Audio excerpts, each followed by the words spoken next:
Hey guys, back again. Let's talk about Event Horizon, which is a movie that I just saw for the first time.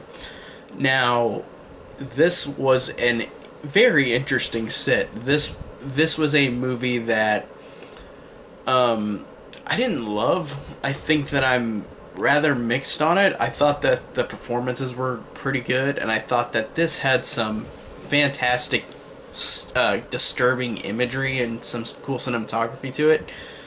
But the movie itself is very off, and I know that's probably the point of it, but it's off in a way where it doesn't grip me. And if you understand what I mean, it's like I understand most of the point of what this movie is, even though some of it didn't make any sense in ways, but I thought that this was, even if I even though I thought the movie was alright, I think that it is a very interesting set, and I'm really glad that I saw it because this is a very interesting movie.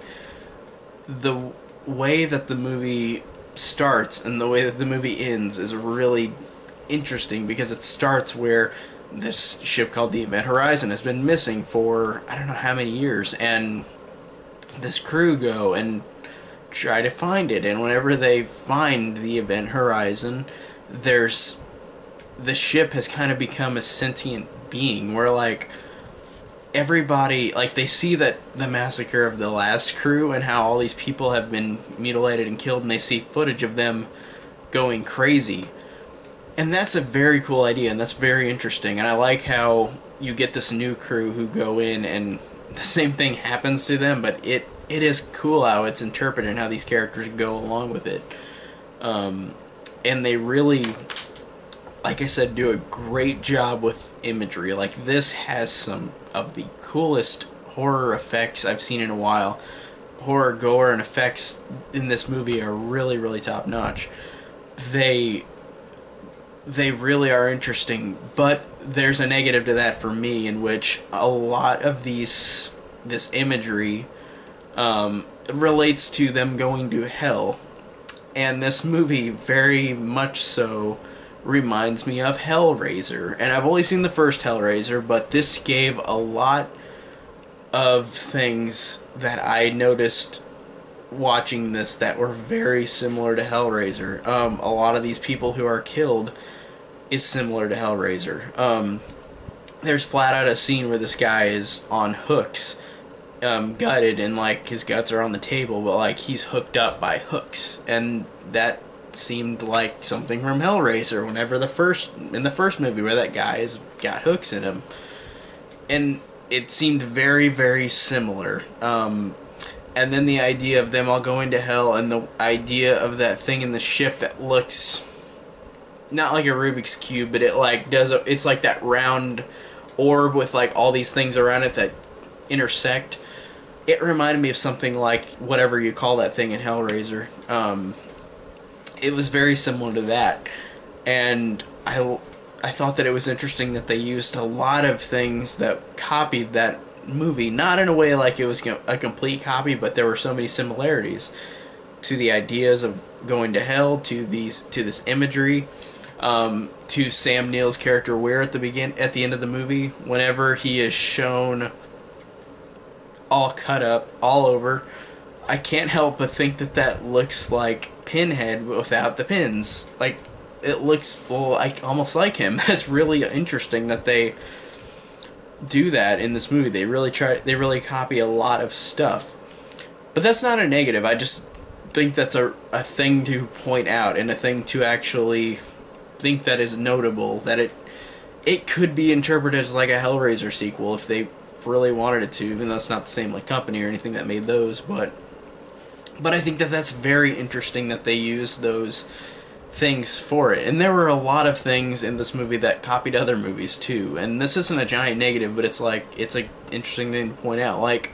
There's a scene where a character has this thing where this giant thing breaks open and blood just flies everywhere, like how in The Shining with the blood elevator.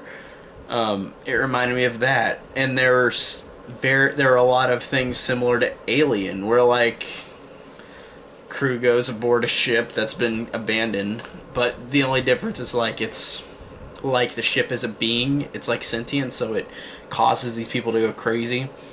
And I think that it just has a lot of imagery to, or a lot of similarities and imagery to other horror movies, but it does make it its own thing, and that's what I think is cool, and I think that does stand out from those movies, even though it has a lot of similar imagery that you can call copying or cheating. But it really is cool, and I think that this movie, even though some of it doesn't make sense to me, and I think maybe rewatching it again might help clarify some of the stuff, but maybe not. But they rushed this movie apparently, because I looked online after I saw the movie. It said that Titanic was still being needed to be done in '97 whenever this came out, so they probably just rushed this, not caring as much. And I guess it paid off for them, because Titanic's one of the highest grossing movies ever, but this one kind of suffered in a way, because it does feel like there's some stuff that probably was in here that isn't there. It seems like there's some cut things, at least I feel. But I think that the movie is just, like I said, I just think it's alright, but it is a very interesting and fascinating movie just to think about, with how it copies other movies, but it does a good job of making it kind of its own thing. And just the ideas that they use. I like the idea of the ship being, like, they go crazy in this ship. I think that that's a cool idea, and I like how you can use surreal, creepy imagery for that. That really is a cool, effective way to work that in this movie. And the performances are all pretty good. Sam Neill and Lawrence Fishburne are really good. They both have, like, I don't know how to describe it. Like, they're both good. They're both good and great in other movies. In this one, they're fine too. There's nothing that makes them stand out, but they still have really good performances, if you know what I mean. Like, I can't pinpoint something that made me love these performances of theirs more than any other movie that they've been in, but I think that their performances are really good and really solid. Most of the performances are solid, and overall, the movie, to me, I think I liked okay. I don't think it was terrible, but I didn't think it was amazing. I think it had some very interesting standout things. Very cool imagery, good acting. It had a cool idea, but overall it's not one that gripped me in a way where I will watch it a lot. And I will eventually watch it again. I feel like I have to, because it does have a very interesting idea for a movie.